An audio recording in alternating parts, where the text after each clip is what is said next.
ओम नमः शिवाय दोस्तों, धार्मिक सुरभि चैनल में आप सभी का स्वागत है। आज की वीडियो में हम आपके साथ शेयर करेंगे मोस्ट प्रोबेबली सबसे ये गलतियां हो जाती हैं, तो आपको भी ध्यान देने की ज़रूरत है कि कहीं आपके घर में कुछ आर्थिक स्थिति कहीं इन्हीं कारणों से तो नहीं आ रही, तो ज़रूर ध्यान दीजिएगा। और अगर इनमें से कोई भी एक रीज़न है तो उसमें आप तुरंत सुधार ला सकते हैं।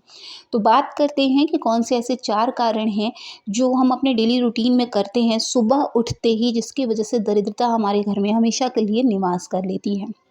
उसमें सबसे पहला है, जब आप सुबह सोकर उठते हैं तो आप अगर अपना चेहरा सबसे पहले शीशे में या मोबाइल में देखते हैं तो वो आपके लिए सबसे बड़ा इन्विटेशन कार्ड होता है दरिद्रता के लिए।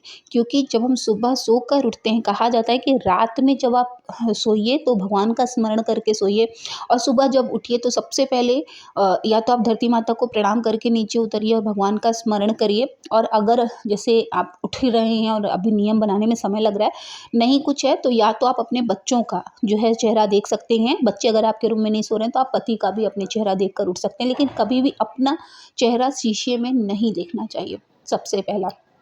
दूसरा है, आपके घर का जो मुख्य द्वार है, जहाँ से अतिथि मीन्स गेस्ट आपके घर में इंटर करते हैं, वो आपका गंदा रहे और आप पूरे घर में झाड़ू लगा लीजिए, साफ़ सफाई कर लीजिए और मुख्य द्वार अपना छोड़ दीजिए। दूसरा रीज़न आपके घर में दरिद्रता आने का ये भी हो सकता है, इसमें भी आपको सुधार करना चाहिए। अ, अगर साफ़ है तो आप दोबारा नहीं लगा रहे हैं, लेकिन वहाँ धूल हमेशा रहती है, क्योंकि रोड पर हमारा घर होता है तो वो धूल हमेशा रहती है, तो आपको उसको भी साफ़ करना चाहिए। क्योंकि कहा जाता है कि पूरे दिन में 2 बार माता लक्ष्मी आपके दरवाजे से होकर ज़रूर निकलती हैं, मुख्य द्वार को ज़रूर साफ़ करना चाहिए। तीसरा है, जैसे ही आप जब सुबह उठते हैं ना, तो आपको सबसे पहले चाय नहीं पीनी चाहिए। आपने ब्रश नहीं किया कुछ भी, बहुत सारे लोग ऐसे हैं जो सिर्फ़ कुल्ला कर लेते हैं और चाय पीना शुरू कर देते हैं, तो ऐसा नहीं करना चाहिए। सबसे पहले है कि आप अपने आप को पवित्र कीजिए, ब्रश करिए, उसके बाद ही आप जो है चाय या गर्म पानी, काढ़ा जो भी आप लेते हैं उसको ग्रहण करें। मतलब मुख्य नियम है जब आप अपने शरीर में आहार लेते हैं, क्योंकि हम 12 घंटे का एटलीस्ट व्रत तोड़ते हैं। रात में जो है हम अपना जो ब्रेकफ़ास्ट है जिसको कहते हैं फ़ास्ट, अपना जो हम ब्रेक करते हैं, तो उसको हम गंदे तरीके से ना करके अच्छे तरीके से जब करते हैं तो हमारे अंदर जब पॉज़िटिविटी आती है तो हमारा घर पूरा पॉज़िटिव ही होता है। ठीक है?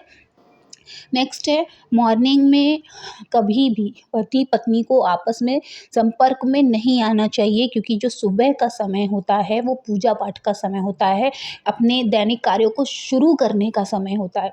तो ध्यान रखें, क्योंकि जब आप ये क्रिया करते हैं उसके बाद आप पूजा करने के लिए शुद्ध नहीं होते हैं, तो इस बात को हमेशा ध्यान रखें कि सुबह कभी भी संपर्क में आने के बाद पूजा नहीं करनी चाहिए।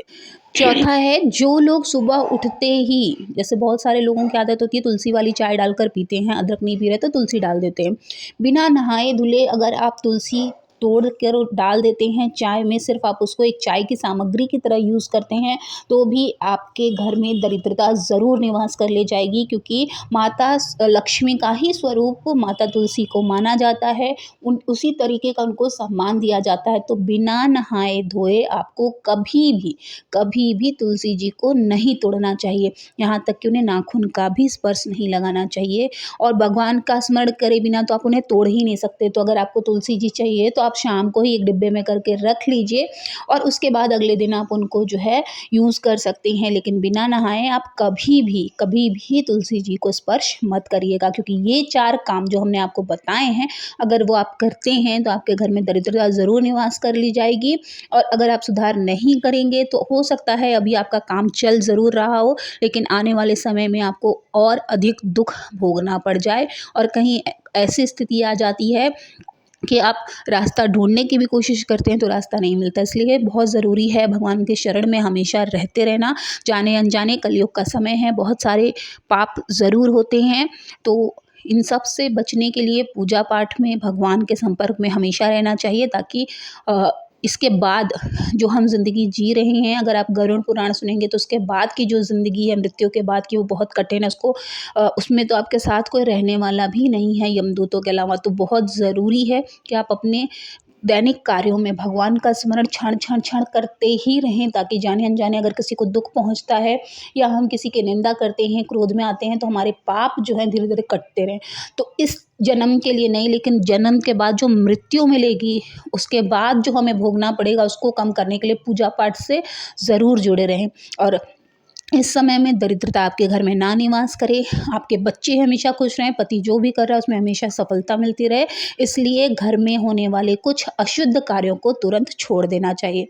तो आई होप कि आप सभी के लिए ये वीडियो बहुत यूज़फुल रही होगी। अगर आपको वीडियो अच्छी लगी हो, जानकारी अच्छी लगी हो, तो प्लीज़ चैनल को ज़रूर सब्सक्राइब कर लीजिए, ताकि हम आपके लिए हमेशा ऐसी ही जानकारी वाली वीडियोज़ लेकर आते रहें और आपका जीवन हमेशा बहुत ही सुगम बना रहे, सरल बना रहे, आपको दिक्कतों का सामना बहुत कम करना पड़े। देखिए, सामना तो करना ही करना है, लेकिन कम करना पड़े, इसके लिए हम हमेशा कोई ना कोई उपाय लेकर आते रहेंगे। मिलेंगे नेक्स्ट वीडियो में, तब तक के लिए ओम नमः शिवाय, जय माता दी।